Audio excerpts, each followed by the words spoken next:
Nayato Watari was a shy and awkward 16-year-old boy who cared deeply, maybe too deeply, about his little sister, Suzu. Ever since their parents died 2 years ago, Nayato had taken on the role of both brother and parent. The two of them had been passed from one relative to another, never staying in one place for long. Recently, they moved in with their aunt, Tameo, a strange woman who lived in a quiet house on the outskirts of Tokyo. One morning on the way to school, Nayato passed through a sunflower field and locked eyes with a girl who looked strangely familiar. It reminded him of his childhood, when he and a girl once played in a garden that she later destroyed before disappearing without saying goodbye. At school, a classmate asked if Nayato wanted to join a club. As always, he politely said no. He had to take care of his little sister. His classmate muttered that Nayato always used that as an excuse. Then Toki, another classmate, approached him with an idea about joining a casual group, but Nayato gave the same answer. Toki respected him for being such a caring brother and said he was also really close with his grandfather. Nayato was glad that Toki didn't tease him like others, calling him sister-obsessed. Then a cheerful and beautiful girl named Yukari invited Nayato to a meeting about building a flower bed. Nervous, Nayato gave his usual excuse about watching Suzu. Still, Yukari offered to drop off notes at his house, since they live nearby. Before leaving, she affectionately called him little brother, making his heart race. At home that evening, Nayato cooked dinner for Suzu and asked how old she had turned last month. 10, she shouted happily. Later, as he washed the dishes, Aunt Tameo arrived and teased him for looking like his father. She handed him an envelope with a large allowance and told him to buy something nice for Suzu's birthday. Then, oddly, she joked that giving him money felt like giving it to her big brother. Nayato found her behavior strange. She never left the house and always stayed locked in her room. The next morning, Suzu asked him for help with her hair. Nayato said she should learn to do things herself, but Suzu insisted that he always take care of her. They were all each other had left. As he walked her to school, she pointed out some soybean plants, the same kind their mother once grew. When he asked what she wanted for her birthday, she smiled brightly. She was excited he hadn't forgotten. As they walked, a blonde girl wearing the same school uniform followed behind. Later at school, Toki joked about Yukari being out of Nayato's league. She had even rejected a modeling scout. Then he mentioned a new student, Takabana Satsuki. Hearing that name made Nayato freeze. After school, the same blonde girl from earlier called his name. Her voice sent chills down his spine. He tried to ignore her, but she chased after him. Annoyed, he demanded to know what the garden destroyer wanted. She smiled and introduced herself, Satsuki. They hadn't seen each other in 6 years. Nayato told her he hadn't forgiven her for ruining the garden. She apologized, but only for her to follow him. She said she had something important to say, but he tried to escape. When she finally let go, he ran for his life. A few blocks away, he picked up Suzu and rushed home, not wanting to be caught. At home, Suzu asked who the girl was, but Nayato just said it was no one. Then Suzu told him what she really wanted for her birthday, a garden where they could grow vegetables together. Embarrassed, Nayato tried to explain they had no space, but Suzu said he could just buy land. Suddenly, Aunt Tameo popped out of nowhere and offered her unused backyard for the garden. Nayato checked it out. It was wild and overgrown, but he agreed to try for Suzu's sake. As he looked around, Satsuki jumped out holding a gardening hoe, scaring him half to death. Nayato was shocked. He asked what's she doing in the backyard. She said she had remembered something she needed to tell him. But Nayato was annoyed. He didn't understand on why she kept following him. All he wanted was to finally start a peaceful life with Suzu. Satsuki, though, insisted he had misunderstood everything. When words didn't work, she acted instead. She suddenly pulled him in and kissed him full on. At that exact moment, Ishihara peeked into the backyard and saw Nayato and Satsuki kissing on the ground like a scene from a drama. And Satsuki didn't stop there. She kept kissing him over and over. And truthfully, Nayato wasn't sure he hated it. He woke up later in bed, confused. Aunt Tameo stormed in, calling him a pervert, and warned him not to mess around in her yard again. The next morning, Nayato tried to tell Suzu that nothing was going on with the blonde girl. But Suzu, clearly jealous, ignored him and ran off to work on the garden by herself. Nayato wondered why Suzu didn't remember Satsuki at all. At school, Yukari wondered if she had really seen Nayato kissing Satsuki. When Nayato showed up and apologized for missing the meeting, Yukari seemed distant. Just then, Satsuki appeared, cheerful as ever, teasing Nayato about his interest in girls with certain features, clearly referring to Yukari. Embarrassed, Nayato dragged Satsuki away. On the balcony, she returned the gardening hoe she had borrowed 6 years ago. She reminded him of the times they spent in Shinshu, how they became close friends after he offered her a tomato. His mom once said the girl had a crush on him, but then she destroyed the garden and vanished. In the present, Nayato asked her why. She still refused to explain, but said she wanted to truly apologize. She even suggested he could punish her in a naughty way, but Nayato yelled at her to stop messing around. Feeling guilty, she left. Later, Toki asked Nayato to help with something. On the way home, Nayato noticed Yukari avoiding him. She used to be his comfort in high school, but now everything felt messy. Then Satsuki showed up carrying Suzu, who had hurt her knee. Nayato panicked and grabbed his hoe, but Suzu explained that Satsuki had only helped her and even joined in the garden work. Suzu said she remembered Satsuki from their old house in Shinshu, and didn't mind them being friends. That evening, Satsuki walked home with them. She claimed that the garden in Shinshu had actually belonged to her before the Wa tourists moved in. Before she could explain more, Yukari showed up and asked to talk alone. The next day, she and Nayato met at the supermarket to buy supplies for the school garden. Suzu and Satsuki stayed behind to take care of their own garden. At the store, Yukari asked if Nayato was dating Satsuki. He said no and tried to confess his feelings, but couldn't. As they left the store, Suzu suddenly appeared, clearly upset. Seeing her big brother with another girl, she became jealous and started scolding him. To calm her down, Nayato gave her a special gift, a blue gardening hoe he picked out just for her. He knew Suzu didn't like pink or anything too girly. While they were talking, Satsuki quietly slipped away without saying anything. Then, out of nowhere, Yukari blurted out that she loved Nayato. She said it was because of how kind he was to his sister. Realizing what she'd said, she panicked and tried to take it back. But she was so embarrassed, she ended up running away. Suzu looked around and asked where Satsuki had gone. Back home, Suzu proudly showed off her new hoed Aunt Tamo. Meanwhile, Nayato stepped outside, wondering if Satsuki had somehow wandered into the backyard again. Sure enough, he saw a flash of blonde hair in the garden, just like that summer 6 years ago. Satsuki welcomed him back and asked how his date went. Nayato explained, awkwardly, that he was only with Ishihara because the rest of the group didn't show up. Satsuki laughed and said she wanted to go on a date too, but quickly brushed it off as a joke. Still, Nayato told himself not to fall for her tricks again. He didn't want to feel the same hurt he felt when she left years ago. Looking at the yard, he noticed it was strangely clean. Satsuki casually said she had kept her promise, not by pulling out all the weeds, but by digging everything up all at once. Without warning, she started taking off her sweaty clothes right there in the yard. Nayato quickly stopped her just in time. But then, as always, Aunt Tomeo opened the door at the worst possible moment. Seeing the two of them like that, Aunt Tomeo lost her temper. She shouted at Nayato, gave him a harsh scolding, and hit him with full force, making it very clear she was done putting up with any of this nonsense in her house. After Aunt Tomeo stormed off, Nayato and Satsuki stood up and quietly moved away from each other. The whole situation left Nayato feeling uneasy.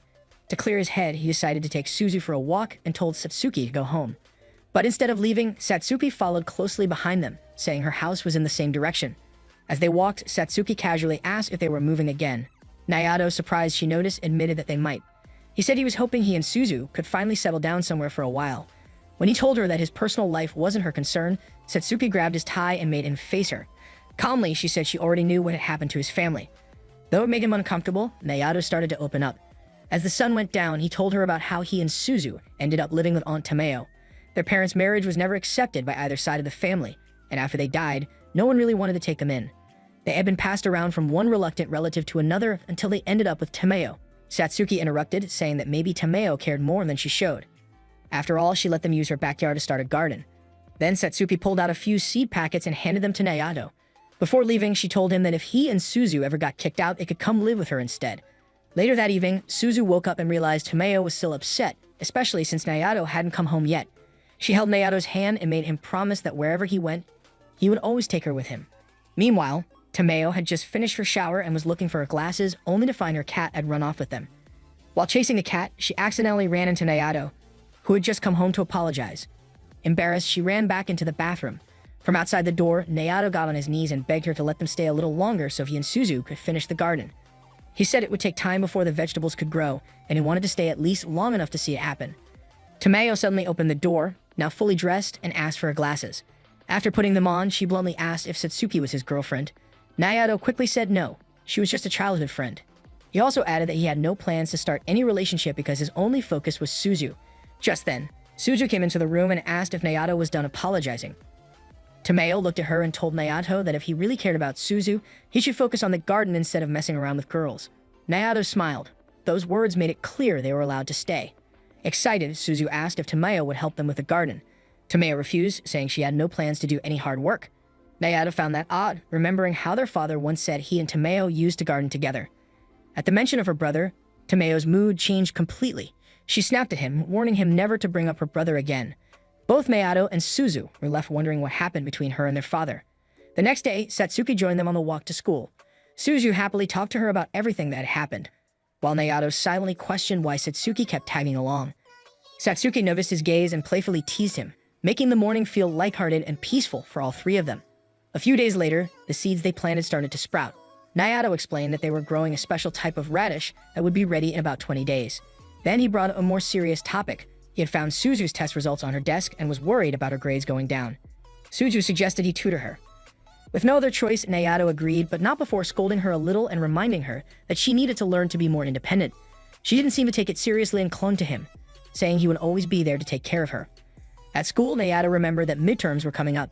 Yukari offered to study with him, but he turned her down, thinking he might slow her down. She kindly asked him to at least think about it and then walk off with her friend.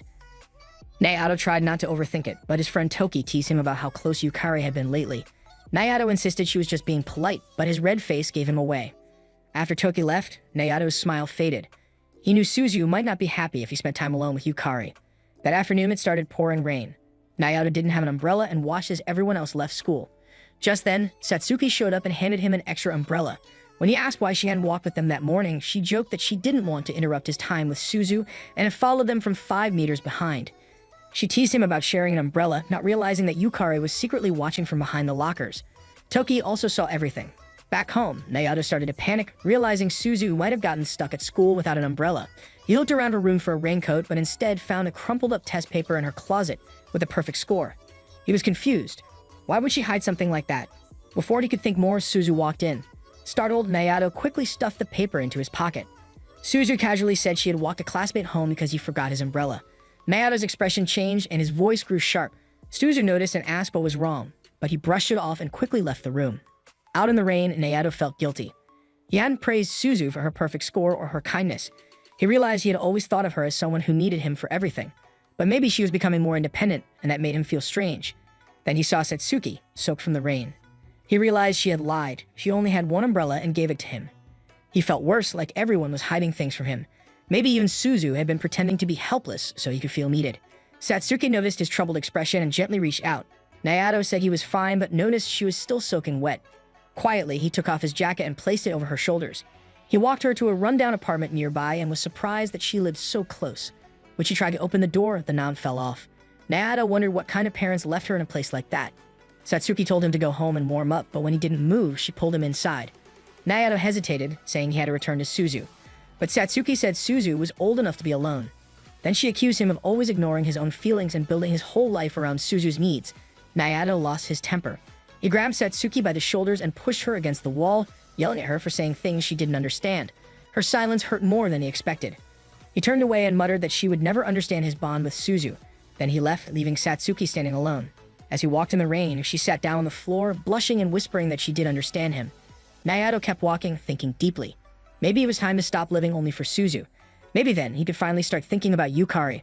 When he got home, Suzu ran to him, blaming herself for what had happened earlier.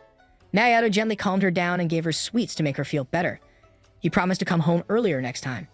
Suzu teared up and reminded him about his promise to tutor her, saying she wasn't smart like other kids. That's when Nayato pulled out the perfect test paper. Suzu's face changed. She grabbed the paper, crumpled it again, and threw it away. Nayato picked it up and told her she didn't need help with math. But Suzu insisted that the score was a one-time thing. She still needed him for everything else. Before Nayato could answer, the room started spinning. His legs gave out and he collapsed. Suzu panicked and ran to call Aunt Tomeo. The next day, word spread at school that Nayato was absent. At home, Suzu refused to leave his side, even though Nayato warned she might get sick too. He kept trying to convince her to go to school, and eventually she agreed. By noon, Nayato woke up and sensed that something was off.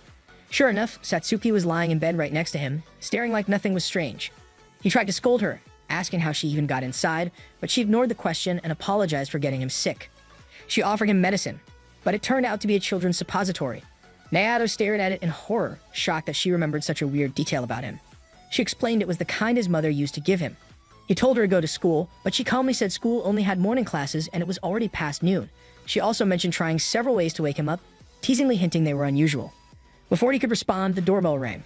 Nayato struggled to his feet and opened the door to find Yukari looking worried. Even though he was stressed, he let her inside. She asked to use the kitchen to make him something warm, and he agreed. The moment Yukari left to cook, Satsuki got up and said she would go. She didn't like seeing him with Yukari. But before she left, she sat on top of him and joked that maybe he wanted her to stay. Just then, Yukari called from outside the door saying lunch was ready. Panicking, Nayato quickly pulled Satsuki under the blanket and dove in after her. Yukari came into the room with a warm smile, placing a bowl of food beside him, completely unaware of the blushing Satsuki hidden under the covers. Nayato lay frozen, heart racing, wondering how he would get out of this mess. Nayato still couldn't believe he had agreed to this. Hiding under the blanket had been Satsuki's idea. Somehow, in her mind, it had seemed like a perfectly normal thing to do. Things only got worse when Yukari, who had come to visit, noticed a box of suppositories lying nearby. Nayato panicked and quickly blurted out that they were Satsuki's, trying to sound casual about it. Meanwhile, under the blanket, Satsuki was squirming to get comfortable. She didn't seem embarrassed at all. In fact, she held Nayato tightly, clearly enjoying the situation. Nayato, on the other hand, was sweating nervously and praying Yukari wouldn't notice anything weird. Yukari leaned in to check his forehead. She thought he might still have a fever, but thankfully didn't realize why he was actually heating up. She kindly reminded him to eat and drink water before heading out, finally giving Nayato some relief. As soon as Yukari left, Satsuki stretched under the blanket and smiled proudly, like she had won something. Nayato just sat there, frozen, still shaken from the whole experience. Later, on her way home, Yukari started to feel uneasy. She had visited Nayato to check on him, but Satsuki had clearly been there before her. Yukari told herself it was fine. Nayato had said they were just childhood friends. Still, something about it didn't sit right with her. She paused by a small shrine and prayed silently for Nayato's health. Back at home, Nayato had changed into fresh clothes. He sat down and opened the food Yukari had made for him earlier. Wanting to feel thankful, he took a big spoonful, only to instantly regret it. The rice was overcooked and had a strange metallic taste. Even so, he kept eating. It was from Yukari after all. Outside, in the garden, Satsuki was taking care of the plants while Suzu watched. After a while, Satsuki called Suzu over to help. As they worked together, Suzu started talking about how worried she was about Nayato. While they chatted, Suzu accidentally pulled out a basil plant, thinking it was a weed. It had grown too close to the tomatoes. Satsuki gently corrected her, explaining that basil and tomatoes are actually companion plants. They help each other grow and protect one another from bugs. Suzu listened quietly, thinking deeply about what Satsuki said. Then, out of nowhere, Suzu asked Satsuki about something from the past. She remembered that years ago, Satsuki had ruined their garden. Nayato had been very upset, and Suzu had even tried to chase after Satsuki to ask why. But she had stopped when she saw Satsuki talking to a strange man before disappearing. Suzu asked who the man was, but Satsuki said there had been no one with her. She quickly changed the subject and asked if Suzu had ever told Nayato about that day. Then she admitted she had destroyed the garden because she was angry. She and Nayato had argued, and she had acted out. She said it was something she truly regretted. Suzu suddenly remembered how she and Nayato had cleaned up the garden afterward. She had planned to tell him everything about what happened. But when the chance came, she didn't. Instead, she used the situation to get closer to her brother. She wanted to be someone he could rely on and share something special with him. The next morning, Suzu was surprised to see Nayato already up and dressed. He said he was feeling much better and joked that Yukari's porridge had cured him, though honestly, he couldn't remember much after eating it. Nayato also noticed that Suzu had gotten ready for school all by herself. She said she wanted to be a little more independent now, but she added that she still wanted to depend on him for some things. At school, Nayato wanted to thank Yukari properly, but she was always busy or surrounded by classmates. Some guys warned Nayato not to get his hopes up. They said Yukari was polite but distant, and no one had ever gotten close to her. Toki joined in and mentioned that he and Yukari had known each other since childhood. He said that Yukari always ended up in strange situations, even though she seemed calm and quiet. Nayato realized that being beautiful probably came with its own problems. Later on his way home, Nayato saw Yukari turning down a group of boys who had confessed their feelings, but she noticed Nayato watching and walked over to him. He finally got a chance to thank her for visiting him when he was sick. Just as he was about to leave, Yukari surprised him by inviting him to a study session. They found a quiet corner in the library and began to study together. After a while, Nayato asked her something that had been bothering him. He wanted to know why Yukari was being so nice to him. Yukari smiled and said part of it was because he was a transfer student. That made Nayato feel a bit disappointed. But then Yukari added there was another reason. She said they had actually met once before he transferred to the school. Back then, Yukari had stayed late at school for her club duties. Wanting to change out of her uniform, she had gone into an empty classroom. Just then, Nayato had suddenly burst in, not noticing her state of dress, and had started asking questions. He was looking for Suzu and had been too focused to see anything else. Yukari said she never forgot that moment. Even though she had been caught off guard, she was surprised by how worried Nayato was for his sister. That memory stayed with her, even if he didn't remember it at all. Nayato felt terrible after hearing what Yukari had gone through. He didn't remember anything about it, but he admitted it probably happened. Yukari, her cheeks red, told him she admired how much he cared for Suzu. She said he felt different from the other boys, most only cared about girls for shallow reasons. She even mentioned the group of guys near the station she had rejected, calling them pushy and scary. That was why Nayato stood out. He was genuine and kind. Nayato suddenly felt a chill. Yukari looked like she wanted to say something more, but instead, she apologized for rambling and left. As she walked out of the library, she saw Satsuki standing nearby. Yukari wondered if Nayato and Satsuki had made plans to meet, but Satsuki casually said she was just waiting for him because she felt like it. Yukari nodded and walked off without saying anything else. Later, Nayato shared everything Yukari had told him with Toki while eating ramen. Nayato thought Yukari was just letting him down gently and didn't want him to see her in a romantic way. Toki disagreed and said it could mean something else, but Nayato didn't get the hint. He decided he would do his best to stay pure in Yukari's eyes so they could keep being friends. Suddenly, Satsuki appeared and said he shouldn't force himself and should just be his true self. That night, Nayato looked at the notes he and Yukari had written together and thought about her words. His classmates' teasing echoed in his mind. He tried to ignore it, but he couldn't stop imagining Yukari's face. Then Satsuki's face suddenly popped into his head, which made him feel even more confused. He remembered the blanket incident from the day before and thought how nice it would have been if Yukari had been there instead of Satsuki. Just then, he noticed Suzu, who had been sleeping next to him, wide awake and staring at him with an annoyed, disappointed glare. Nayato froze in panic and quickly said he needed to go to the bathroom. Meanwhile, Yukari was showering at her house, but her thoughts drifted back to what Satsuki had said. The way Satsuki acted so naturally around Nayato made her uneasy. Yukari wondered if she really was just a childhood friend to him or maybe something more. Still, she chose to believe in Nayato and told herself to be braver so she could confess her feelings someday. The next morning, Nayato was watering plants in the yard. He looked exhausted. Suzu, working on the vegetable patch, complained to Satsuki that Nayato had been acting weird since yesterday. Curious, Satsuki tried to talk to him, but when Nayato turned around, he accidentally sprayed her with cold water from the hose. Soaked, Satsuki sat on the ground while Nayato panicked and backed away, telling himself over and over not to look. At school later, Satsuki teased Nayato about his distracted behavior, saying it was probably Yukari related. She also mentioned that because Nayato had sprayed her with cold water that morning, she got soaked through her clothes. Nayato then realized what that might mean. She could be wearing nothing underneath at school. He panicked, but Satsuki just smiled and said she'd be fine. It was only exam day and all she needed to do was sit. Then Yukari showed up and greeted Nayato. He immediately tried to act normal and claimed he wasn't talking to Satsuki, but Satsuki had already left. Nayato kept glancing at her skirt nervously, which Yukari noticed. Wanting to get his attention, Yukari suddenly invited him to hang out after exams, and even said he could bring Suzu. Just then, a strong wind blew through the hallway and lifted a few girls' skirts. Without thinking, Nayato ran up and hugged Satsuki tightly to keep her skirt from flying up. Everyone stared. Yukari froze, thinking it looked like a bold, romantic move. Realizing what had happened, Nayato quickly let go and tried to explain, but it was too late. Yukari's face turned dark, and she rushed off without saying a word. Nayato dropped to the floor in despair, blaming Satsuki for ruining his moment with Yukari. Satsuki calmly explained she had borrowed some of Nayato's clothes, so he didn't need to worry. But she still thanked him for trying to protect her. Nayato felt even worse. A week passed, and Yukari barely spoke to him. Nayato complained about everything to Toki and Satsuki. That's when Toki revealed a new problem. There was now a rumor going around school that Nayato and Satsuki were dating. Nayato felt hopeless. He was supposed to have had fun with Yukari after exams, but everything had gone wrong. Seeing how upset he was, Toki came up with a plan. He announced that they were all going to the beach that weekend to cheer up. After school, Nayato was deep in thought. The upcoming beach trip with his class should have been exciting, but he felt uneasy. Things between him and Yukari were still awkward, and he didn't know how to act around her for 2 whole days. On top of that, he was worried about his little sister, Suzu. He hated the idea of leaving her alone. After thinking it over, Nayato decided to just bring Suzu along on the trip. That way, he wouldn't have to worry about her being lonely at home. But when he got back to the house, Suzu greeted him with unexpected news. She had her own school trip to the beach, and it was on the same weekend. She looked happy, but also a little sad that they wouldn't be together.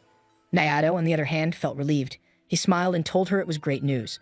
They both realized someone had to take care of their garden while they were away, so they agreed to ask their aunt, Tamio, for help. Before heading off to pack, Suzu asked Nayato to promise not to forget her during their time apart. He smiled and promised. Then, looking up at him, she asked him to take her shopping for a new swimsuit the next day. Nayato hesitated but eventually agreed. The next morning, he already regretted saying yes. Luckily, Satsuki offered to come with them, saying she needed his swimsuit too. Nayato didn't really enjoy the idea of shopping with her, but it still seemed better than going alone. As both of them walked through the hallway together, chatting and laughing, Yukari happened to spot them from across the locker. She paused, feeling a strange twist in her chest. Toki, who was standing nearby, noticed her expression and casually asked if she wanted to go talk to them. Yukari didn't respond right away. She had heard a rumor at school that Nayato and Satsuki were dating. She tried to ignore it, but seeing them together now made her doubt everything. Toki then asked if Nayato had ever said they were dating. Yukari shook her head. Toki reminded her not to trust gossip unless she heard it from Nayato himself. He also pointed out how Yukari used to be in middle school, brave and honest when confused. After thinking for a moment, Yukari nodded, thanked him, and ran to catch up with Nayato and the others. At the department store, Nayato was already overwhelmed by the large swimwear section. Satsuki and Suzu immediately split off to look at different suits. Soon both returned with revealing designs and asked Nayato what he thought. Embarrassed, he told them to just pick whatever they liked. Satsuki smirked and teased him by holding up an even bolder option. Suzu smiled shyly and asked if she looked cute, but Nayato quickly turned away, flustered, and went off to find his own beachwear. Nearby, Yukari had arrived but hesitated to approach them. Instead, she stayed out of sight and quietly observed. A friendly sales clerk asked if she needed help. Yukari nervously said she wanted something simple. But after seeing Satsuki's bold choices, she changed her mind. She asked for something revealing. The clerk, excited to help, handed her a two-piece that fit perfectly. Yukari blushed and asked to see a different one. The clerk offered to help her find something better. Then, leaning in, the clerk asked if Yukari was shopping to impress someone. Yukari didn't answer, but her face gave it away. She described someone tall and serious, which made the clerk even more eager. The clerk even brought out clip and hair extensions to help Yukari look more mature. Soon, Yukari stood in front of the mirror wearing a flattering swimsuit and longer hair. She was surprised by how different she looked.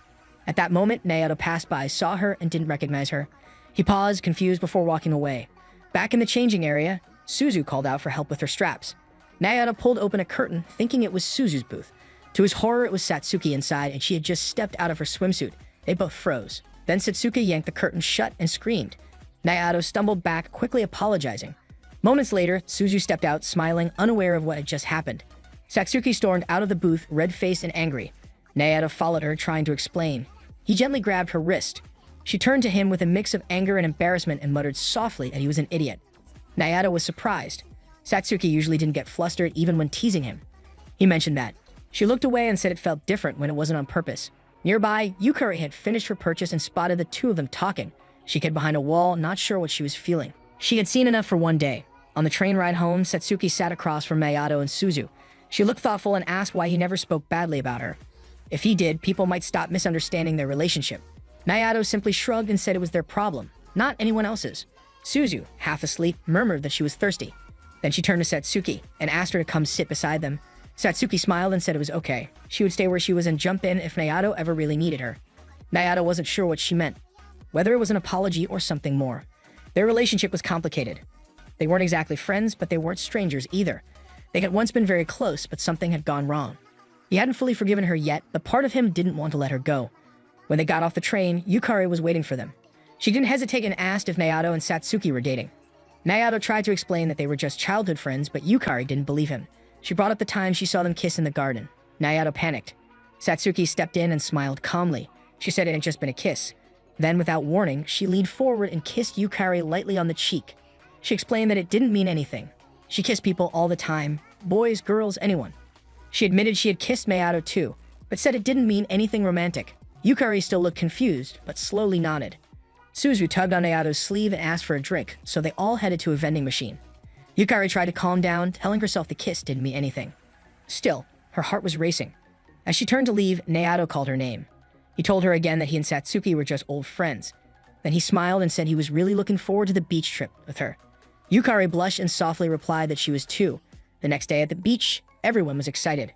Satsuki was amazed by the ocean. Naoto, however, kept sneaking glances at Yukari. In the changing room, Yukari's friends complimented her new look. Yukari blushed and looked down at her feet. She hoped Naoto would like it. Naoto stood under the shade, thinking about Suzu. He missed her already, but he also knew this trip was a chance to get closer to Yukari. As he looked around, he spotted her laughing with a group of classmates. He wanted to talk to her, but wasn't sure how. Just then, he noticed Satsuki arguing with a guy. One of their classmates explained that Satsuki had been getting hit on all morning. Naoto quickly walked over and grabbed her by the jacket, pulling her away. He tried to scold her, but she just smiled and asked what he thought of her swimsuit. Naoto looked away, flustered. She sighed and asked why he wasn't spending time with Yukari. When Naoto asked if she was planning to swim, Satsuki admitted she didn't know how. She had always skipped swim class. This was her first real beach trip. She had never even gone with her family. Naoto was surprised. Even after all these years, there were things he didn't know about her. Satsuki said she wanted to try swimming today. Naoto encouraged her, but warned her not to go alone. Just then, Toki walked up and handed Naoto a note from their group. It was a list of things to buy. He said Yukari would be joining him. Naoto took the note and walked off, not noticing the smile Satsuki gave him as she watched him go. When Naoto met Yukari at the shop, he was so nervous he could barely look her in the eye. Yukari misunderstood, thinking maybe he didn't like her swimsuit. To break the silence, Naoto unfolded the paper, but all it said was, "Go have lunch together." They both realized Toki had set them up. And for once, Naoto didn't mind at all. While Naoto and Yukari were off doing their errand, Satsuki and Toki ended up spending some time together by the beach. The others were playing or relaxing, but Satsuki stayed off to the side, quietly watching everything from a distance. She admitted to Toki that she didn't usually get along with other girls, which was why she preferred to keep to herself. Curious about her quiet attitude, Toki asked if she had feelings for Naoto. Satsuki didn't deny it. She admitted she liked him, but quickly added that she had no interest in being his girlfriend. Her feelings weren't about wanting to date him. They were something quieter, something she didn't expect anything from. Toki seemed satisfied with her answer. He told her that in that case, he continued to support Nayato and Yukari. He went on to say that he had also made a decision. He no longer wanted to pursue Yukari as a girlfriend. Whatever feelings he had were fading now, and he felt at peace with that. Meanwhile, Nayato and Yukari walked side by side through rows of colorful food stalls.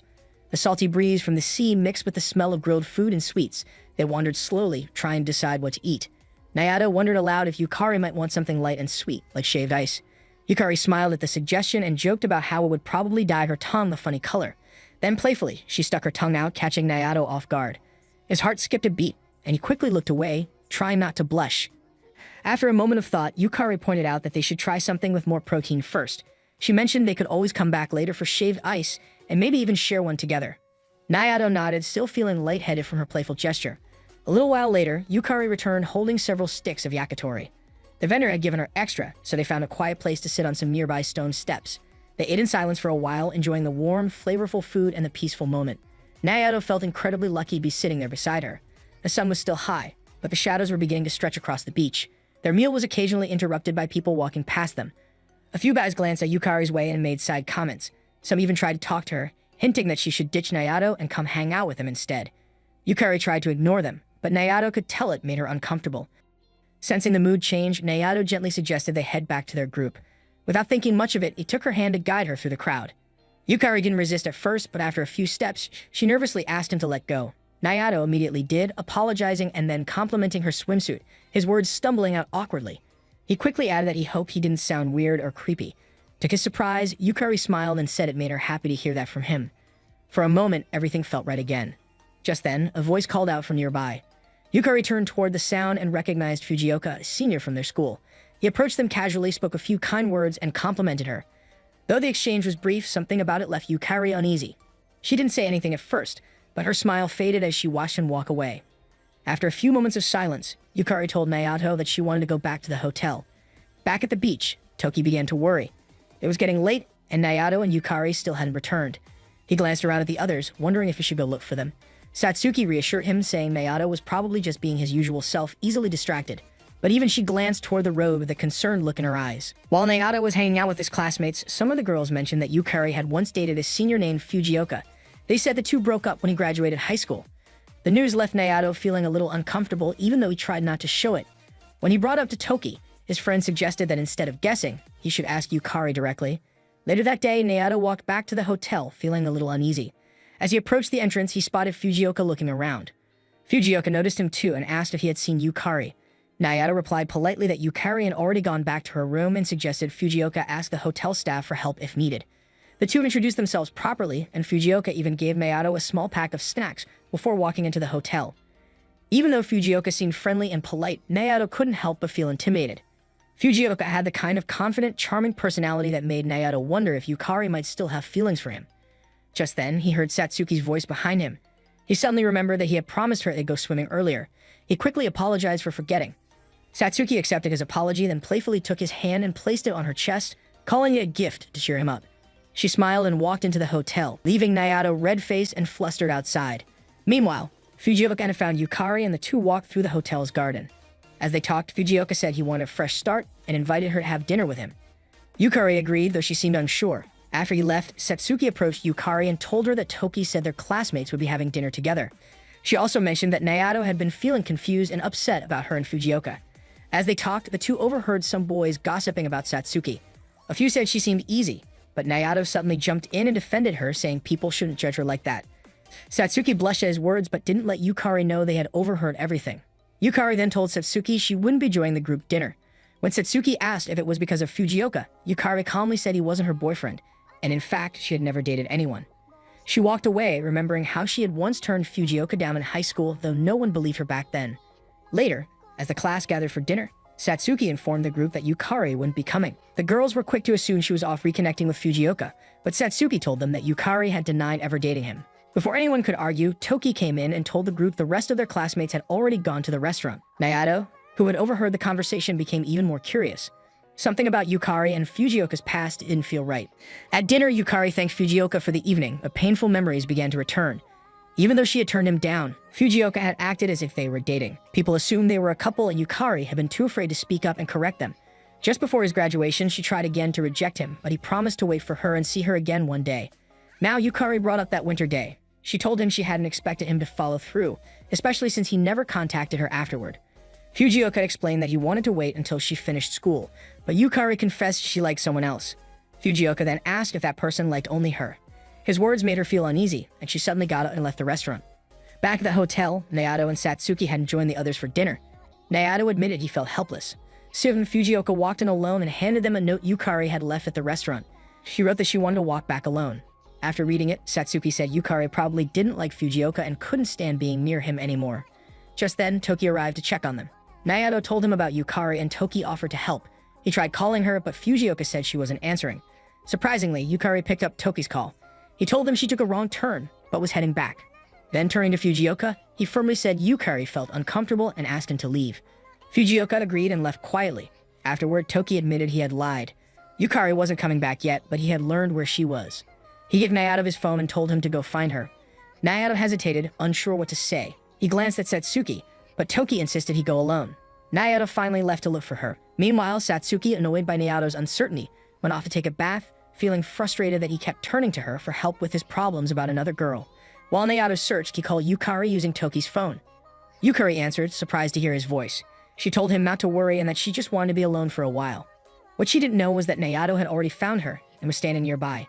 He gently asked her if she could share what she was feeling. As he spoke, Yukari finally looked up and saw him. Naoto walked closer, saying he didn't like seeing her sad. Yukari brought up Satsuki, saying she still had doubts about him dating her. She nearly slipped and revealed her true feelings to Naoto, but instead, she turned to run away. She tripped and fell, breaking the heel of her shoe. Naoto rushed over and saw that she was crying. He offered her a piggyback ride, saying he was used to carrying Suzu anyway. Embarrassed, Yukari said she was heavy, but Naoto reassured her. As he carried her back to the hotel, he asked if something about Fujioka had made her uncomfortable. Yukari asked to be put down. Once on her feet, she explained that she and Fujioka had never dated. Everyone just assumed they had, and she had been too afraid to speak up. She admitted she wanted to change and be more honest from now on. She also said she wanted to confess her feelings to the person she truly loved. Naoto, unaware she was talking about him, encouraged her to do so and promised to support her no matter what. Yukari then told him she admired him, especially after seeing how he defended Satsuki. She said she wished she had that kind of courage. She was about to confess again when suddenly, Fujioka arrived with some classmates. Shocked, Yukari hid behind Naoto, who noticed how uncomfortable she looked. He stepped forward and told everyone that Yukari had never dated Fujioka. The crowd went silent and began whispering. Fujioka smiled and claimed they were still a couple. He turned to Yukari, expecting her to agree. But this time, Yukari stood tall. She said they had never dated and that she never wanted to see him again. When Fujioka tried to grab her wrist, Satsuki appeared and kicked him away. She told him off and threatened to call the police for stalking. Fujioka panicked and left after angrily threatening to report her. Later, Yukari's friends apologized for believing Fujioka all this time. She admitted it was partly her fault too. Toki remained worried, but Yukari promised she would be stronger next time. Meanwhile, Satsuki and Naoto sat together. He brought her some rice balls, saying they had both missed dinner. As they ate, he joked about her becoming popular. But Satsuki stopped him. She said she wasn't interested in anyone else, only him. She wanted to understand why he was still kind to her even after what happened 6 years ago. Then, without warning, she kissed him.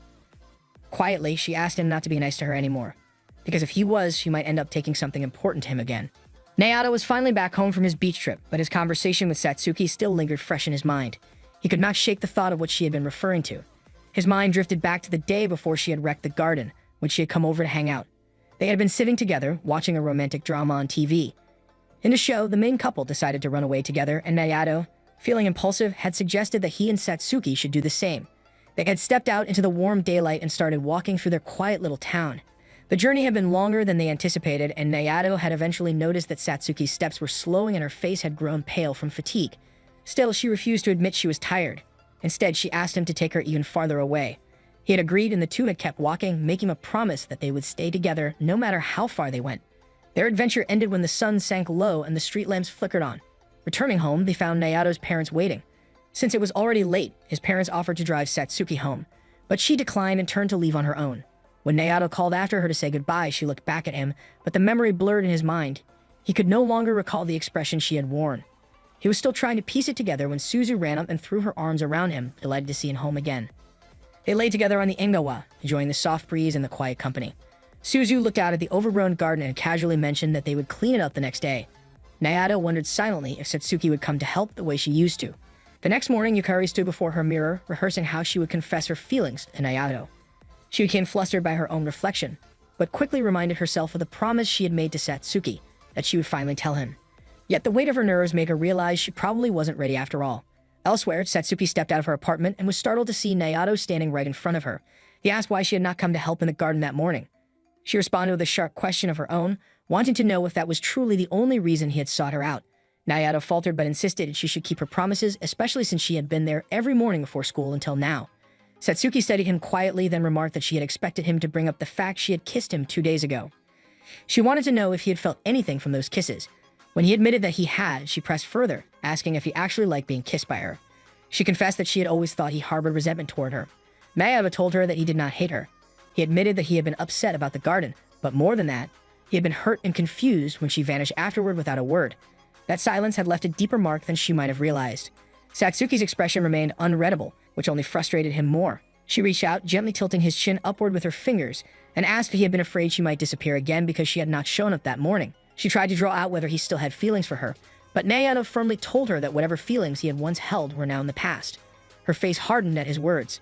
Turning away, she said she wanted nothing more to do with him, then walked off in the opposite direction from school. As she vanished from sight, Nayato became aware of someone else's presence. Behind him, Suzu stood with a serious expression. She told him that they needed to talk after school. At school, Yukari was the first to greet Nayato, shyly asking if they could speak in private. She led him to a quiet spot and thanked him for the help he had given her during the beach trip. She had intended to confess, but before she could, several of her admirers arrived, eager for her attention. As she awkwardly waved them off, a few friends explained to Nayato that now that Yukari was confirmed to be single, she would be swamped with confessions for some time. Nayato listened but found his thoughts drifting back to the trip, remembering how his plan had been to grow closer to her. Meanwhile, Satsuki had skipped school entirely, lying on the grassy bank of a river with her eyes closed. Toki found her there and asked if she was all right. To his surprise, she spoke openly about her feelings for Nayato and admitted that part of her still hoped to get what she wanted. When he asked what that was, she gave an answer meant only for his ears. His eyes widened in shock. She added that Nayato could never understand it, nor even Toki himself. But Toki quietly told her that he thought he understood at least some part of it. Later, Nayato spotted Satsuki arriving at school with Toki, and the sight caught him off guard. He wondered if something was going on between them. Even though she had once claimed she wasn't interested in Toki, the image stayed in his mind. Yukari called out to him, but he didn't hear, and she watched him walk away with a deflated look. By the end of the day, Yukari had gathered her courage again. She approached Nayato and asked if he would walk home with her. But just then, the school announcement summoned her club to clean the pool, and she remembered her obligation. Nayato sensed that Yukari was not quite herself. Later, he stumbled upon her in the boys' locker room, changing clothes. Before he could speak, he noticed a group of boys heading their way and quickly stepped inside, closing the door behind him. Yukari fumbled for words, flustered and embarrassed. Nayato realized she was in the wrong changing room and told her so. When the realization hit her, she froze in mortification. Nayato tried to buy Yukari some time by holding the door shut as the boys outside tried to force their way in. After a while, they gave up and decided to change near the pool instead. Yukari collapsed to the ground, relieved but also humiliated by what had just happened. Nayato crouched to check on her, but quickly turned away when he realized her state of undress. Before he could leave, she stopped him and asked him to keep his back turned. While changing, she began speaking about their first meeting, noting how it strangely resembled the situation now. When she finished dressing, she walked toward him with her feelings ready to be voiced. But at that exact moment, the door swung open and Nayato stumbled forward, falling on top of her. He quickly apologized, but before she could lose her nerve, she blurted out her confession. Then, flustered, she stood and ran off, leaving him stunned and unable to process what had happened. Later, as Nayato walked toward the school gates, he found Yukari waiting. He awkwardly greeted her, still unaware of what her earlier words meant. Her confusion deepened when he didn't react to her feelings, and only then did Nayato realize what she had said back in the changing room. Embarrassed, she told him he didn't need to answer right away before turning to run, only to bump into a wall. Forcing a small smile, she reassured him she was fine and hurried off again, leaving him standing there in shock, realizing his crush. When Nayato arrived home, Suzu was waiting. She asked if anything had happened at school, but he claimed nothing had. Changing the subject, she asked if things were all right between him and Satsuki. Nayato grimaced, remembering Satsuki telling him she wanted nothing to do with him. Suzu gently suggested she didn't believe Satsuki truly hated him, adding that she had grown fond of the girl as well. She handed him a bag of cherry tomatoes and encouraged him to visit Satsuki and make amends. Later, Nayato went to Satsuki's apartment, wondering if she was home. The door was unlocked, and inside he found a nearly empty unit. The place felt cold and lifeless, hardly a home at all. He wondered how her parents could leave her in such conditions. The memory of her sad smile before their fallout came back to him, making him wonder if things could have been different had he spoken up sooner. While looking around, he spotted a calendar on the wall. Scrawled notes revealed she had a part-time job, and the day's entry showed she would be handing out flyers at the station. He went there, and just as expected, found her among the crowd promoting a Chinese restaurant. She was dressed in a cuter outfit than usual, attracting the attention of a nearby group of men. Nayato felt awkward and flustered when she noticed him, and after a cold glare, she walked toward a mascot character, then back to him. Before they could speak further, her boss rushed over in a panic, explaining that the person inside the mascot costume had collapsed from the heat. Spotting Nayato, the boss pleaded for him to step in. Soon, Nayato was wearing the stifling panda suit, standing beside Satsuki. His attempt to keep up appearances was interrupted when a group of children knocked him over, causing Satsuki to lose her balance too. She looked irritated, but they continued working. Despite the awkward start, Nayato became surprisingly popular with younger girls, charming the crowd while keeping a close eye on men who got too close to Satsuki. When their shift ended, her boss thanked Nayato for helping. Tired but satisfied, Nayato realized the day had turned out better than expected, even earning him enough money to buy Suzu a small gift. As he prepared to leave, Satsuki asked how he had found her, and he admitted to visiting her apartment and seeing the calendar. She scolded him for trespassing, but quickly dropped the matter. When he suggested she fix her door, she dismissed it, saying no one cared about her anyway. Frustrated, Nayato told her that he cared because she was his childhood friend, and that alone made her important to him. His words stopped her in her tracks. She turned to him with a smile, asking if it was really all right for her to be around him again now that he remembered their past. Though slightly puzzled by her sudden change in mood, he agreed. Back at her apartment, he mentioned leaving the cherry tomatoes from Suzu in her fridge. As he was leaving, she casually asked whether Yukari had confessed. Nayato froze, unsure how to respond, and instead of dismissing her, admitted he wasn't sure what to say. While happy to be liked by someone he cared for, he feared disappointing her. Satsuki told him it was fine to take his time as no one had the right to rush or judge his feelings. The next morning, Nayato woke early with his mind still heavy from the day before. He had turned Yukari's confession over and over in his head until sleep finally claimed him, and now, standing outside the school gates, he realized there was no avoiding it anymore. Yukari was waiting for him, just as nervous as he was. When he greeted her, she tilted her head. Nayato took a breath and forced the words out. He told her that he had been surprised by her confession and apologized immediately, which only deepened the crease of worry on her face. She thought he was rejecting her, and her heart fell. But Nayato quickly explained. He wasn't turning her down. He was apologizing because he was afraid. He admitted that while he liked her, he feared that she would eventually grow disappointed in him. He wasn't confident in himself, and he had so many things to handle, exams, finding a job, looking after Suzu, that he didn't know if he could give her what she deserved. For now, he needed more time. But Yukari shook her head. She refused to wait in silence. She told him that she didn't want anyone else, only him. If he truly didn't like her, she would have accepted rejection, but since he admitted he had feelings for her, she wouldn't allow his doubts to become the wall between them. Boldly, she suggested they try dating until summer break, like a trial period. If Nayato felt uncomfortable, they could end it without regrets. The idea unsettled him. To Nayato, it sounded too much like an experiment, as if their relationship wasn't real. But Yukari pressed on, her eyes pleading. She didn't care if it was temporary, she just wanted to stay connected to him. Unable to refuse her determination, Nayato finally agreed, though unease lingered in his chest. After school, Nayato met Toki to talk things over. His friend wasted no time asking why he hadn't simply accepted Yukari's confession properly instead of agreeing to a strange trial period. Nayato admitted that he liked her, but his fear of disappointing her held him back. He explained that he wanted to take his future seriously first. He was planning to start a part-time job to help Suzu and himself become independent from their aunt. He also wanted to build enough confidence so he could stand by Yukari without shame. Toki listened quietly before reminding him that technicalities aside, he was now dating Yukari. The thought made Nayato's chest tighten strangely. His eyes softened, and in a dreamlike voice, he admitted that despite his worries, he was incredibly happy. Toki chuckled, telling him that if he ever had questions about working part-time or about dating, he could always come to him. Their conversation was cut short when Satsuki suddenly appeared in her waitress uniform, clearly surprised to overhear that Nayato had agreed to date Yukari.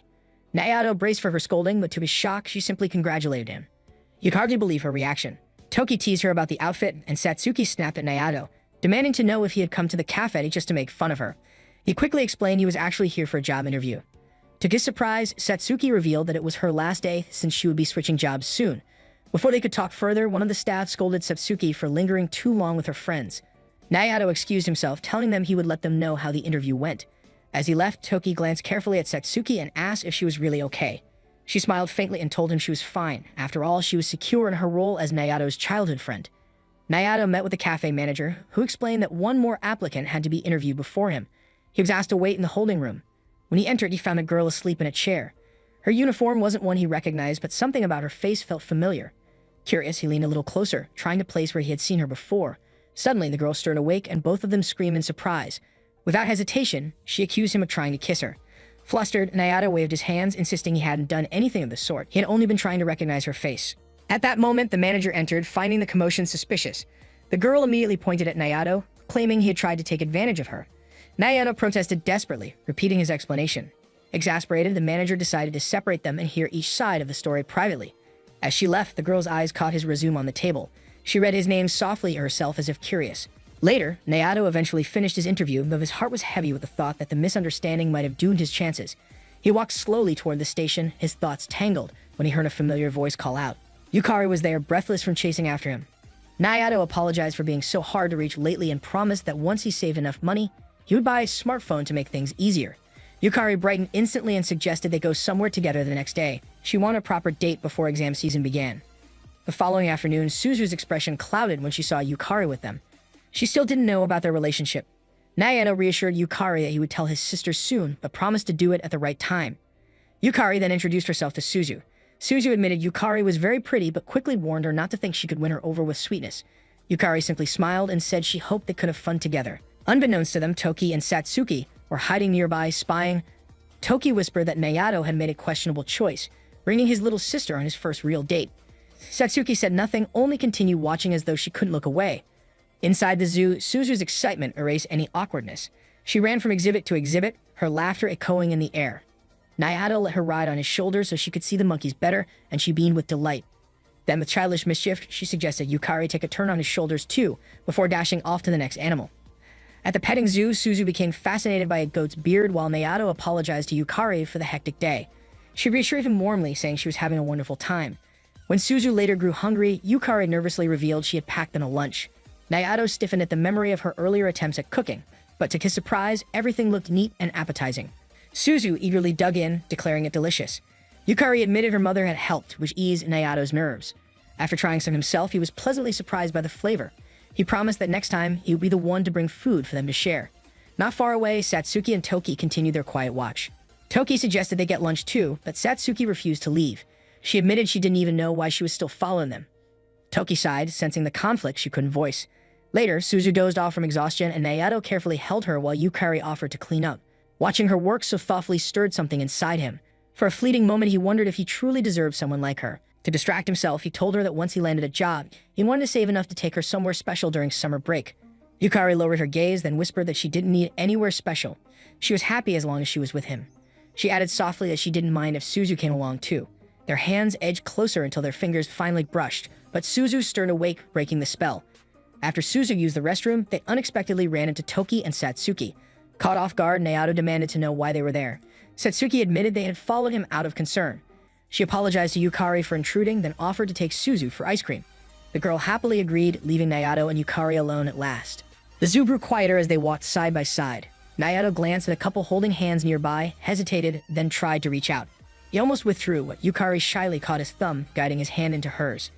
That evening, Nayato lay in bed, staring at his hand in disbelief. He couldn't stop smiling. For the first time, he felt he had taken a step forward. He promised himself he would do his best at work and study hard so that he could ask Yukari out properly without hesitation. Yukari, too, was happy with their progress, though a shadow lingered in her heart. She couldn't forget that Nayato and Satsuki had once kissed.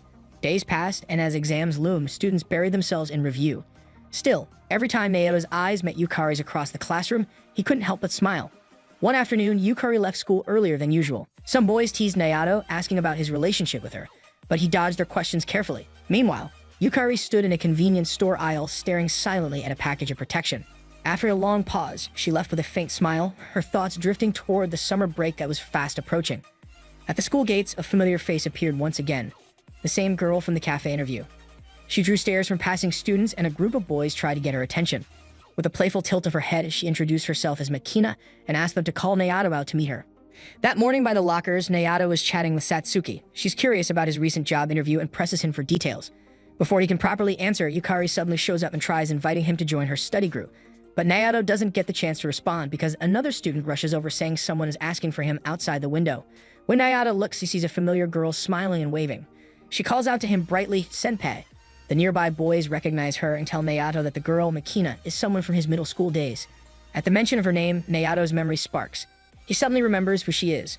The group escorts her to the cafeteria where Makina introduces herself properly. She explains she used to be on the track team with Nayato in middle school. Now she attends Solarina's Academy for girls on an athletic scholarship, chasing track more seriously. One of the boys reacts with amazement, saying Solarina is famous for its sports program. Nayato quickly clarifies he was never serious about the track team. He only joined on paper because his old school required everyone to have a club, and he rarely showed up to practice. But even so, he remembers Makina. She had been popular, well-liked, and very noticeable. Excited by her presence, the boys start asking to take pictures with her, and Makina happily agrees. Nayato watches them with a bit of unease, wondering if girls really do become more showy at this age. His eyes drift suspiciously towards Satsuki, half expecting her to behave the same way. Then Makina drops a surprise. She and Nayato both got the restaurant job. The boss told her, but since Nayato doesn't have a smartphone, there was no way to contact him. So she began to find him herself. Satsuki congratulates him warmly, and Nayato beams with relief and happiness at finally landing work. For a brief second, Makina's smile falters, but she quickly recovers, tugging Nayato to his feet. She suggests they go shopping for a smartphone together. Nayato hesitates, but Makina teases him, asking if maybe he already has a girlfriend. Before he can say anything, the guys cut in loudly, joking that there's no way Nayato could possibly have one. Makina takes the lead and pulls him out of the building, leaving Nayato no choice but to follow along. Back inside, Yukari looks unsettled. Satsuki reassures her, insisting Nayato isn't the type to cheat and pointing out that he couldn't possibly admit to having a girlfriend in front of everyone. Meanwhile, Nayato and Makina walk through town. Out of nowhere, she asks why he tried to kiss her the other day. Nayato denies it immediately, saying he only leaned in because she seemed familiar and he wanted a closer look. Makina laughs and shifts the subject, fishing for a compliment. She asks if he thinks she's cuter than before. He hesitantly agrees, though in his mind he thinks she sounds a bit conceited. To change the mood, he compliments her instead on getting into such a prestigious school and excelling in track. He also admits he's surprised she still remembers him, since back in middle school they barely interacted at practice. A short while later, Nayato is holding his brand new phone. Makina offers to be his first contact, but he's already typing in Yukari's number. On the other end, Yukari sees an unknown number calling. Curious, she picks up, and her heart leaps when she hears Mayato's voice. He tells her he finally has a phone and wanted her to be the very first person he called. When the call ends, Yukari squeals happily, thrilled beyond words. But Makina notices. She stares at Nayato accusingly and demands to know who he just called. Flustered, he admits it was his girlfriend but explains he couldn't say so earlier in front of everyone. Makina immediately asks if Satsuki is that girlfriend, but Nayato denies it flatly. He doesn't reveal who she really is. Instead, he politely thanks Makina for helping him buy the phone. To her surprise, he looks genuinely happy, which leaves her quietly unsettled. Later that day, Makina returns to her academy. Her coach scolds her for skipping practice and reminds her of her upcoming summer training. Makina counters by saying she's taking a part-time job. A few girls overhear and gossip that Makina still hasn't posted any impressive time since joining the school. Back in her room, Makina lies silently, mulling over what she learned. Nayato already has a girlfriend. But instead of backing off, she smiles to herself. She decides it might be fun to break them up so she can enjoy Nayato's company whenever she feels bored. The next day, Nayato enjoys a good harvest in his garden. Satsuki drops by and happily eats the fresh vegetables. Watching her, Nayato comments that she looks thinner lately. Satsuki just laughs it off, joking that at least her chest is still in proportion. Suzu interrupts, reminding Nayato about his work shift. Panicked, he dashes off to the restaurant. At work, Makina is already complaining about the kitchen uniforms, saying they aren't nearly as cute as the waitress's outfits. Throughout the shift, she keeps trying to distract Nayato, offering to hang out, even trying to act flirty. Nayato rejects her every time, scolding her when she goes too far. He tells her firmly to fix her clothes and be professional. Their boss overhears and immediately scolds Makina for wearing her uniform incorrectly. Embarrassed, she realizes none of her efforts to stand out have succeeded. Later, she struggles to tie her messy hair. Seeing this, Nayato offers to help, carefully tying it back. He explains he used to do his little sister's hair every morning. Hearing this, Makina suddenly realizes maybe Nayato sees her as a younger sister too, since she's younger than him. But then Nayato lightly scolds her, saying that by high school she should already know how to manage her own hair. He quickly softens his words, adding that he knows she's capable because she's always been amazing as long as he can remember.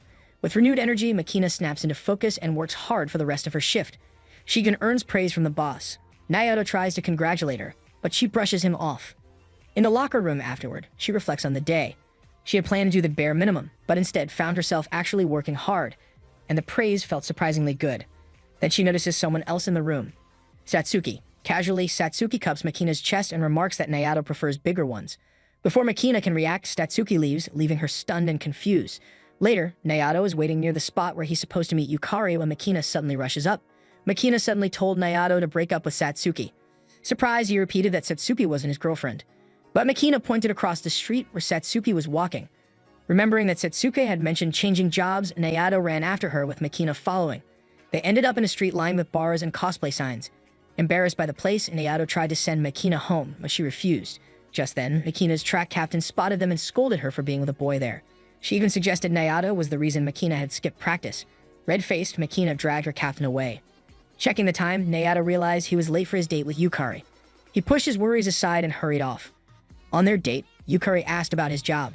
Nayato explained he worked with Makina but only thought of her as a younger sister. Relieved, Yukari walked with him until they reached her home. Shyly, she said she wanted him to visit someday once she improved her cooking. Nayato promised, though his thoughts kept returning to Satsuki. Later, Nayato visited Satsuki's apartment to check on her. He worried she might be working somewhere unsafe. Touched by his concern, she dodged his questions and instead massaged his tired feet, saying she had felt the same when she started working. Without warning, Satsuki grabbed Nayato's foot and began massaging it. Nayato was confused, briefly wondering if this had to do with her secret job. When she pressed too hard and hurt him, she quickly apologized and tried again more gently. As her hands moved higher up his legs, Nayato grew nervous. He looked away, trying to ignore the tension until she reached too close to his thighs. Finally, he told her to stop, reminding her that he was already committed to Yukari. Satsuki said she didn't fully understand the limits between them but promised not to cross a line that would ruin their bond. Still, she asked quietly when childhood friends stopped being just friends. Nayato didn't know how to answer, until his phone buzzed with a message from Yukari. The moment broke and Satsuki pulled back, apologizing and saying she was only joking. She then showed him a flyer, explaining she worked at a steakhouse with good pay, and that the alley he saw her in earlier was just a shortcut. Relieved, Nayato felt calmer. Satsuki smiled, saying her family was fine, but she preferred not to contact them. Their talk ended when Nayato's phone rang again. It was Makina. She asked if he would be her boyfriend for the weekend fireworks. Nayato refused, but the next day Makina sulked. She pleaded that she had already told everyone she would be going with her boyfriend. Nayato suggested she ask Toki instead. Makina hesitated, then asked if Nayato was going with his own girlfriend. He avoided the question, saying he'd just be on break. The next day, Toki texted Nayato, telling him he should invite Yukari to the fireworks. It would surely make her happy. Encouraged, Nayato didn't hesitate. He picked up the phone and called her right away. But to his disappointment, Yukari already had plans. She was going to watch the fireworks with her old hometown friends. Yet, in a quiet, almost whispering voice, she admitted something else. She said she would actually prefer it if it could be just the two of them. Maybe the week after or even later. Her words were so soft, Nayato barely caught them, and instead of repeating herself, she simply apologized for turning him down. Feeling let down, Nayato turned to his little sister Suzu. Maybe she would want to go. But when he asked, Suzu shook her head. She already had plans to watch with a friend. She even suggested Nayato tag along and maybe he could invite Satsuki too. Nayato wasn't eager about that, but then Suzu remembered Satsuki had work that day anyway. So in the end, Nayato agreed to join Suzu and her friend since he had no better option. That night, he texted Yukari and let her know. She replied warmly, saying it was fine, and then suggested they could still meet during the festival, even if only for a little while. She was sure she could slip away from her friends. The thought of seeing her, even briefly, made Nayato's heart race, so they agreed to meet at the shrine around 7.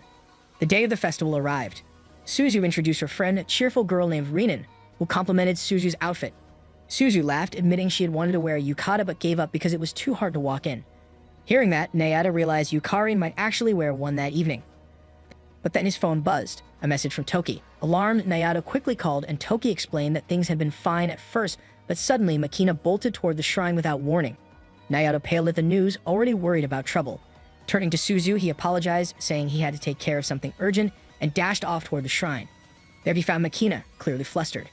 She admitted Toki's mature personality had completely caught her off guard. Nayato was surprised, weren't she used to dealing with boys? But Makina shook her head. Toki was different. He felt overwhelming in a way she wasn't prepared for. She confessed being alone with him was new and unfamiliar before quickly catching herself and insisting she'd be fine with someone like Nayato instead. She explained Toki had gone straight to complimenting her yukata, and only then did Nayato notice she really was wearing one. Suddenly, Makina turned to him, declaring Nayato was the exact type of boy she was used to handling, and demanded he become her pretend boyfriend. Nayato immediately refused, reminding her he already had a girlfriend to meet. But Makina pushed harder, saying she wanted to tag along so she could finally see this girlfriend for herself. Their bickering drew the attention of two guys who swaggered over, trying to convince Makina to ditch Nayato and watch the fireworks with them instead. Both Nayato and Makina tried to make excuses, but the men pressed closer. Nayato realized things could get messy, so he quietly told Makina to follow his signal, and when he shouted for her to run, she had to run. Then, in one sharp move, Nayato gave the signal. Makina sprinted forward with such speed it startled everyone. Even Nayato was surprised before chasing after her. He finally caught up with her by the shrine, but instead of being thankful, Makina fumed. She scolded him for making her run, insisting he should have fought for her. Nayato stood firm. Running was smarter. Fighting would only escalated things and caused more trouble. He said he'd have told his girlfriend the same, and Makina pressed further. And what if running wasn't an option? Nayato answered without hesitation. If escape was impossible, then he'd do whatever it takes to protect the person important to him. His words made Makina's cheeks flush. She asked softly if she was someone he'd protect too. But before Nayato could respond, the first firework lit up the sky, stealing his attention. When he turned back, Makina refused to repeat her question, hiding her embarrassment. Nayato then remembered he had to meet Yukari. He spoke her name, and Makina immediately caught it. Yukari was his girlfriend. Determined, Makina said she wanted to meet her, convinced Yukari couldn't be that pretty. But right then, Yukari appeared, walking toward them.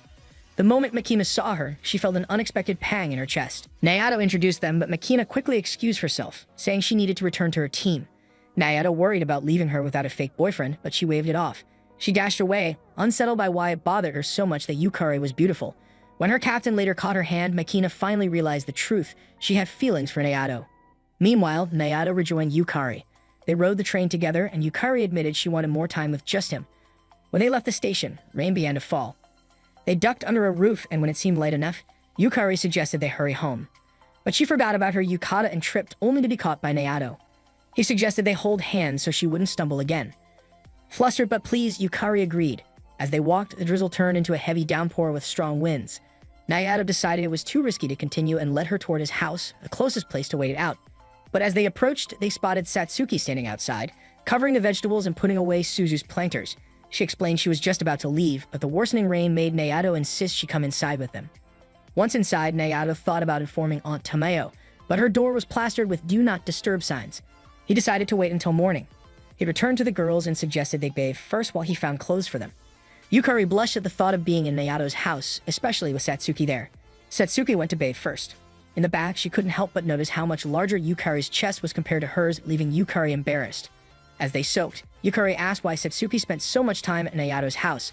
Satsuki explained she helped Suzu with the garden and told Yukari she didn't need to worry. Yukari tried to deny her jealousy, but Satsuki's sharp gaze made her admit it. To ease her mind, Satsuki told Yukari that Nayato genuinely looked happy when he was with her. She reassured her that she and Nayato were only childhood friends, and she had no intention of ruining that bond. But Yukari sensed there was more behind her words. She pressed for the truth, yet Satsuki insisted she was fine as long as Nayato was happy. With that, she left Yukari alone in the bath. Later, Nayato got a text from Suzu's friend saying Suzu wouldn't be coming home that night. Satsuki teased him, joking he would have to spend the night with both girls, even suggesting he and Yukari should make out. The teasing left them red-faced. That night, Nayato sat by his door, staring at the planters, thinking about Yukari. Just as he lay down, his phone buzzed again. Suzu reminding him to bring the planters inside. Then he heard a voice. Expecting Yukari, he turned only to see Satsuki. She teased him lightly before turning to leave, but Nayato thanked her sincerely for coming all that way in the storm. Though she brushed it off, her fluster showed before she slipped back to her room. Later, Yukari couldn't sleep. She slipped quietly into Nayato's room and found him already asleep. Seeing him, she thought this might be her chance to kiss him. But just before her lips touched his, Nayato murmured in his sleep Suzu's name. Yukari froze. It didn't feel right anymore. She turned to leave, but Nayato stirred awake. Groggy, he mistook her for Satsuki and scolded her before realizing it was Yukari. Embarrassed, she admitted she couldn't sleep. The mood grew heavier when she mentioned he had called out Satsuki's name. Nayato panicked, scrambling for an excuse. But Yukari suddenly pressed him. She said if he did something with her now, maybe it would stop him from thinking about Satsuki, especially before Satsuki realized her own feelings. Nayato assumed she meant a kiss. He wrestled with himself, then closed his eyes and leaned in. But Yukari stood suddenly, surprising him, and then lay down on his bed. Nayato noticed she wasn't wearing pants. His mind spun when had she become so bold. He moved closer, intending to kiss her, but she interrupted again. She asked if it was all right to go all the way since her period had just ended. Nayato froze, realizing she hadn't meant just kissing. She quietly asked if it was okay to go only part of the way. Her trembling hand squeezed his as she admitted she felt safe with him, that he was different from other guys. Her words stirred something deep inside him. But slowly, Nayato let go of her hand and sat back. He explained gently that rushing into something like that wasn't right. For a moment, Yukari's face twisted with hurt, then she suddenly ran out. Left alone, Nayato convinced himself he had made the right choice. Their relationship mattered more than giving into the moment, yet a hollow feeling lingered as if he had missed something important. Back in the girl's room, Yukari hid under the blanket, cheeks burning, tears slipping down her face. Satsuki, still awake, heard her crying. She looked toward the sound and quietly thought to herself, calling Nayato stupid for wasting a once-in-a-lifetime chance. The next morning, Nayato was at the sink washing his face, still lost in his own thoughts. He checked his phone, but strangely, there was no new message. Usually, Yukari would reply instantly, but this time his screen stayed silent. Meanwhile, Satsuki was also awake. She told Nayato that she was heading back to her home. Curious, Nayato asked why, but before she could explain, he said he would tag along since he also had morning duty that day. Soon, the two of them arrived at the new station together. While walking, Naoto hesitated before asking if he could pose a question. Satsuki smiled and told him to go ahead. Gathering his courage, Naoto asked if Yukari had said anything to her last night. Satsuki shook her head, answering calmly that no, Yukari hadn't said a word. But then she added something teasing. She was glad Naoto had managed to restrain himself last night. Hearing that, Naoto blushed furiously and asked how she even knew. Satsuki smirked and explained that she had been in the room right next to his, so of course she heard. Then she turned serious, pointing out that if he had done anything reckless without protection, things could have gotten really messy. Embarrassed, Naoto begged her to stop saying these things out loud. But Satsuki wasn't done. She warned him that if he kept handling Yukari the same way, things between them might spiral into something much worse. Hearing this, Naoto realized with a heavy heart that she was right. He had already made mistakes. Later, the scene shifted to Naoto finally reporting for his duty. Even while working, he kept messaging Yukari. But no matter how many times he sent something, there was still no reply. His mind ran wild. Usually she responded instantly. So was she that angry at him now? Just as his frustration built, a new notification popped up. He rushed to check, thinking it was her at last. But no, this time it was from his little sister, Suzu. He groaned in disappointment. While sweeping the floor at work, he suddenly heard Makina's cheerful voice greeting him. She teased him, saying that although he looked better, his face didn't really show it. Naoto brushed her off, grumbling that he wasn't feeling well and didn't want to be disturbed. Makina tilted her head, wondering what was wrong. She guessed maybe he and Yukari had spent time together last night after the festival, especially since it had rained. Her assumptions annoyed Naoto, and he snapped, asking why she even cared. It wasn't any of her business, so she shouldn't get involved. His sharp words made Makina shrink back, visibly hurt. Realizing he had gone too far, Naoto quickly apologized, admitting he shouldn't have raised his voice like that. Before things got more awkward, their boss entered, holding 2 movie tickets in his hand. With a friendly smile, he explained that since Naoto had a younger sister, he thought they could use these tickets to enjoy an animated movie. He handed one to Naoto and one to Makina before leaving. Not long after, Makina returned the ticket to Naoto, saying she wasn't interested in going. She tried to walk away, but Naoto stopped her and suggested that she come with him to watch the movie tomorrow instead. Surprised but unable to refuse, Makina agreed. Meanwhile, the focus shifted to Yukari. She was sitting alone staring at Naoto's messages on her phone. A pang of guilt washed over her. She regretted how things had gone and even wondered if Naoto might break up with her. Just then, Toki appeared at the library. He greeted her warmly, saying he liked studying there during the summer too. Yukari smiled faintly but grew nervous when he asked if things were okay between her and Naoto. She admitted softly that she wasn't sure. Toki asked more and she confessed her worries. He tried to lighten the mood by teasing her about her clothing, wondering if she didn't feel the heat in such attire. Later, the two of them sat in a cafe together, where Toki encouraged her to talk about everything troubling her. She finally opened up and shared her side of the story. After hearing her out, Toki reassured her. He told her not to worry. Naoto wasn't the type to abandon her over something so small. If she ever felt insecure, she should talk it out rather than bottling it up. Then he gently asked if there was still something else weighing on her. Yukari admitted there was. She feared that Satsuki might steal Naoto away from her. That revelation struck Toki. He hadn't realized how deep her insecurity ran. But now it made sense. He reminded her again that Naoto cared for her, and she thanked him sincerely for motivating her. With renewed determination, she left, telling herself she would try her best to hold onto Naoto. The next day, Naoto, Makina, Suzu, and Suzu's friend all went to the theater with the tickets. Makina was surprised at how young Suzu looked, even teasing that she hadn't expected Naoto's sister to be so little. As the movie was about to begin, Naoto found himself distracted, still waiting for a message from Yukari. Makina leaned over, asking what he was thinking and even questioning if he was cheating on Yukari by bringing her to the movies. Naoto brushed it off, saying he had just brought his sister and her friend along, nothing more. Later, as the movie began, Naoto dozed off during the film. Far away, Yukari was desperately calling his phone, trying to apologize. But since his phone was on silent, he didn't notice. Convinced that everything between them was over, Yukari sank deeper into despair. When Naoto finally checked his phone later, he immediately messaged Yukari, apologizing. He explained that he had been at the movie theater and hadn't seen her calls. Relieved, Yukari smiled, but her relief quickly turned bittersweet when she noticed he had mentioned being at the theater. Her heart sank, imagining that he might have gone there with Satsuki. Later that day, Makina showed up in a different dress, catching Naoto off guard. He even imagined Satsuki wearing something similar, which left him a little flustered. Their boss dismissed them early from work, and Makina ended up following Naoto afterward.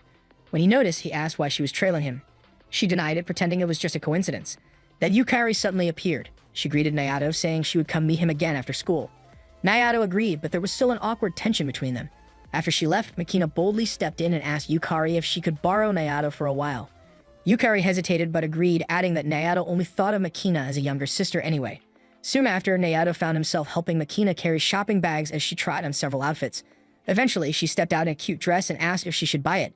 He nodded tiredly, saying it looked fine. Then, out of nowhere, she confided in him. She got a crush on someone. Nayato encouraged her to confess, explaining that if the guy truly liked her, he would understand. Their conversation continued later in a restaurant where, to their surprise, Satsuki was working. Her outfit stunned both Nayato and Makina. Satsuki teased Nayato mercilessly, accusing him of cheating on Yukari. Embarrassed, Nayato denied it, but Satsuki clearly enjoyed watching him squirm. Afterward, Makina grew bolder. She suddenly sat on Nayato's lap, asking if he could press her chest to help it grow. Shocked, Nayato pushed her away, telling her she was being ridiculous. He reminded her that true love wasn't about such things. It was about trust and patience. He openly admitted that he loved Yukari deeply, and that even if they fought, they would always work it out. Unbeknownst to him, Yukari had arrived and overheard his words. When Makina stormed out in frustration, Yukari stepped forward. She asked Nayato to repeat what he had just said. He turned to her, smiled shyly, and told her again that he loved her. Relief washed over her, and the two finally reconciled. That evening, they walked home together. Yukari apologized for how she had acted before, admitting she might have been too hasty. Nayato agreed that things had been awkward, but he didn't mind. She laughed softly, promising to do better next time. Then she opened up about her dreams for the future: college, a career, financial independence. Nayato listened, suddenly realizing how seriously she was planning her life compared to his own aimless attitude. Eventually, they parted ways, and Nayato remembered he still carried Makina's luggage. That night, Makina was running outside, her mind swirling with worries. She remembered her friend had warned her. If she skipped training next week, the coach might expel her. She thought about it for a moment, and even though it meant she might never see Nayato again, she told herself she could live with it. After all, she wasn't his first choice, and trying so hard when she knew she couldn't be number one just felt exhausting. But when she finally arrived at her dormitory, she was surprised to see Nayato waiting for her. He told her he'd been waiting forever, had come to return the shopping bag she'd forgotten, and then he left in a hurry. Watching him go, Makina felt her heart sink. Suddenly, she realized she had truly fallen for him. Determined, she promised herself she would keep chasing him no matter what. The next morning, she even went to Nayato's house and asked Suzu where he might be. Suzu eyed her suspiciously and warned her to stop chasing after her brother. He wasn't going to fall for her. But Makina only smiled, telling Suzu not to underestimate her. She was ready to do whatever it took to win Nayato's heart. That marks the end of today's anime recap. If you enjoyed the video and want more of it, please support the channel by leaving a like and subscribe. Let's help us reach a current goal of 10K subscribers.